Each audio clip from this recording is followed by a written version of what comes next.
Hi hello welcome back to கட்டுறது சமையல். Subscribe பண்ணாதவங்க மறக்காமல் சப்ஸ்கிரைப் பண்ணிக்கோங்க. பக்கத்தில் இருக்க பெல் ஐக்கானையும் ப்ரெஸ் பண்ணிக்கோங்க. இன்றைக்கி நம்ம பார்க்க போகிற ரெசிபி என்னென்னா ஒரு நூடுல்ஸ் தாங்க.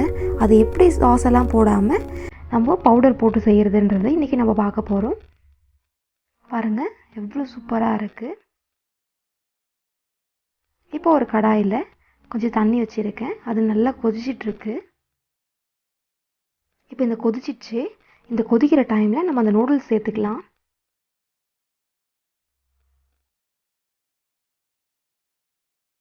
கொஞ்சம் நல்லா தூள் பண்ணி சேர்த்துக்கோங்க.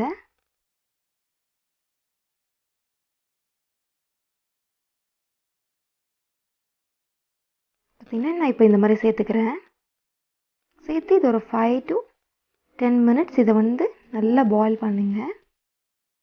ஒரு 2 டேபிள் ஸ்பூன் இதில் எண்ணெய் விட்டுக்கலாம். அது ஒன்றோட ஒன்று ஒட்டாமல் இருக்கிறதுக்காக எண்ணெய் சேர்த்துக்கிறோம்.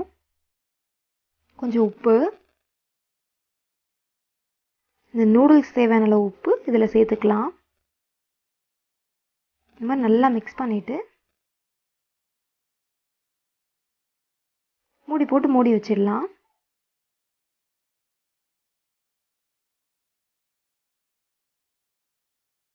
இப்போ 5 minutes ஆயிருக்கு. நான் ஓப்பன் பண்ணி பார்க்குறேன். இப்போ எந்த அளவுக்கு வெந்திருக்குன்றதை நான் உங்களுக்கு காமிக்கிறேன்.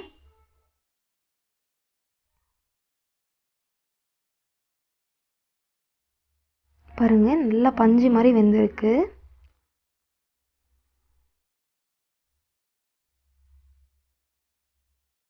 இப்போது நம்ம ஸ்டவ் ஆஃப் பண்ணி இதை ஃபில்டர் பண்ணி எடுத்துடலாம். நல்லா தண்ணி இருத்து எடுத்துக்கோங்க.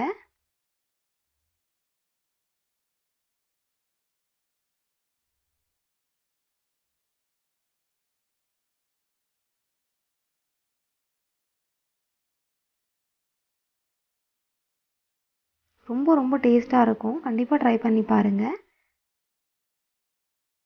சாஸ்லாம் போட்டு நிறைய பேருக்கு பிடிக்காது. அந்த மாதிரி பிடிக்காதவங்க இந்த மாதிரி ஒரு வாட்டி ட்ரை பண்ணி பாருங்கள். கண்டிப்பாக உங்களுக்கு பிடிக்கும். இப்போ இந்த மாதிரி நான் ஃபில்டர் பண்ணி எடுத்துருக்கேன். இதை இப்போ ஒரு பிளேட்டுக்கு மாற்றிக்கிறேன். பாருங்கள் இந்த மாதிரி நல்லா கலந்து விடுங்க. அப்போ தான் அது ஒன்றோட ஒன்று ஒட்டாமல் இருக்கும். இப்போ இதில் ஒரு 2 டேபிள் ஸ்பூன் எண்ணெய் விட்டுக்கலாம். இப்போ ஒரு கடாய் வச்சுருக்கேன். அதில் ஒரு 5 டேபிள் ஸ்பூன் எண்ணெய் ஊற்றிக்கிறேன்.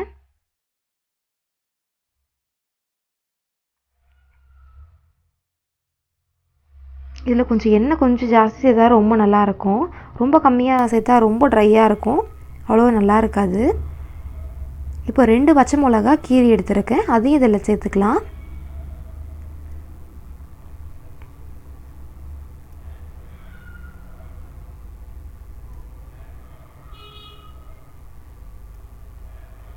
ஒரு வெங்காயம் எடுத்துருக்கேன். அதையும் இதில் சேர்த்துக்கிறேன்.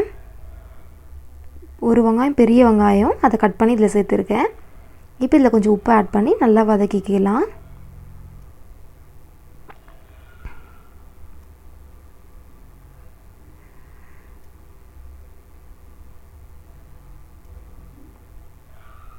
இப்போ ஒரு 9லேருந்து 10 பீன்ஸ் எடுத்துருக்கேன். அதையும் இதில் சேர்த்துக்கலாம். நல்லா பொடியாக நறுக்கிக்கோங்க.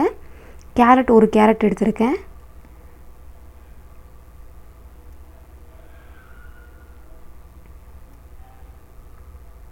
கொஞ்சம் மஞ்சத்தூள், 1/4 டீஸ்பூன் மஞ்சத்தூள் சேர்த்துக்கலாம். நல்லா வதக்கிக்கோங்க. ரொம்ப குக் பண்ணாதீங்க. ஆஃப் குக்கில் தான் இருக்கணும் இது. இந்த ஸ்டேஜில் சில்லி பவுடர் சேர்த்துக்கிறேன். ஒரு 1.5 tablespoon chilli powder, 1/4 tablespoon garam masala. நல்லா இந்த மாதிரி மிக்ஸ் பண்ணி விடுங்க. இப்போ குடமிளகா ஒரு 1/2 குடமிளகா எடுத்துருக்கேன். அதையும் பொடியாக நறுக்கி இந்த மாதிரி எடுத்துருக்கேன். எனக்கு க்ரீன் கிடைக்கல, அதனால் நான் ரெட்டு சேர்த்துருக்கேன். நல்லா இந்த மாதிரி மிக்ஸ் பண்ணி விடுங்க.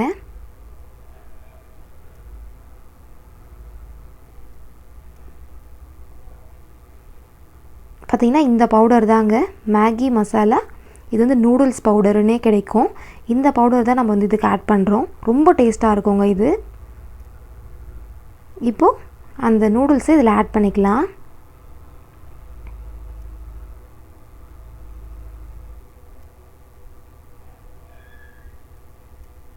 பாருங்கள் எவ்வளோ நல்லா வந்திருக்கு உதிரி உதிரியாக.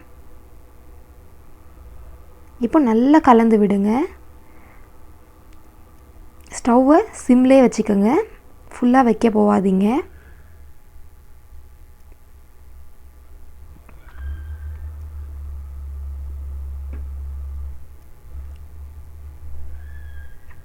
இப்போ ஸ்ப்ரிங் ஆனியன் சேர்த்துக்கிறேன். இந்த மாதிரி தூவி ஸ்டவ் ஆஃப் பண்ணிவிடுங்க. சூப்பரான நூடுல்ஸ் ரெடி ஆகிடுச்சு.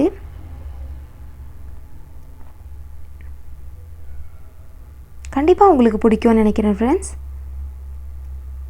பிடிச்சிருந்தா லைக் பண்ணுங்கள், கமெண்ட் பண்ணுங்கள், ஷேர் பண்ணுங்கள். மறக்காமல் சப்ஸ்கிரைப் பண்ணிவிடுங்க. Thank you so much.